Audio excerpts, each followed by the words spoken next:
the term panic is what I'd probably draw the most problems with. So the idea of panic itself comes from, obviously, the Greek from pan, talking about uncontrolled or irrational behaviour. And nothing about wanting to actually stock yourself up for a potential threat is not really panic. It's nothing about irrational behaviour.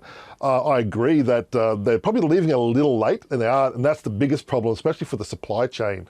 They don't handle shocks very well. So if everybody decides to run to the supermarket at the last minute and just starts scraping things off the shelves, that's actually going to be a problem. It's still not panic, but it's fairly rational. It's just very poorly organised.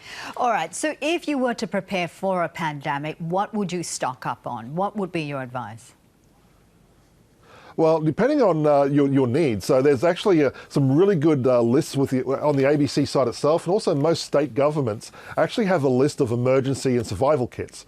And they include a lot of things that most people forget about during, especially disasters, but not necessarily for a pandemic. So things like having a radio that you can use batteries for, because if the power goes down, you want to be able to listen to the ABC, obviously, to get updates and know what's going on.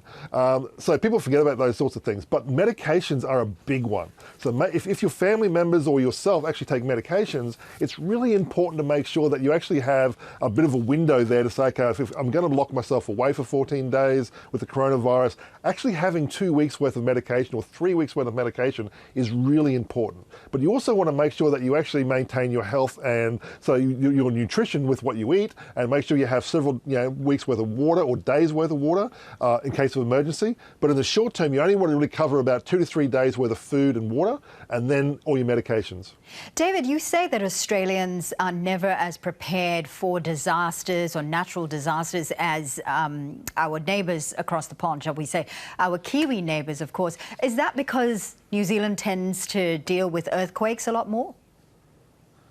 Yeah, so I think from memory, I'm going to pluck a number out of my head here, and I think when they have about 60 or 80,000 earthquakes a year, most of them you don't actually notice.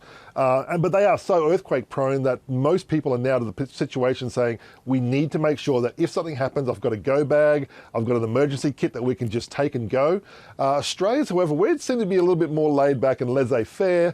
And because if you live in northern parts of Australia, you get cyclones every year. If you live in the southern part, there's a much higher risk of bushfire. If you live in the centre parts, you've got floods. So you kind of do prep a little bit for your local ideas, but Australians generally don't have good disaster plans. They don't have good survival plans. We just take it a little bit too casual, I think. Do you think that's going to change now that, we've seen this summer of bushfires and floods as well? Do you think now that we've been warned that that could be our new norm, going forward, Australians will be far more prepared?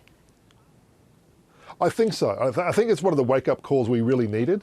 And I think as much as the pandemic, well, not soon to be pandemic, is going to be a problem for us, I think our previous summer did a lot to alert us that climate change is going to have a very significant and ongoing effect on us. And we really do need to start thinking about how we go forward and what we do with that.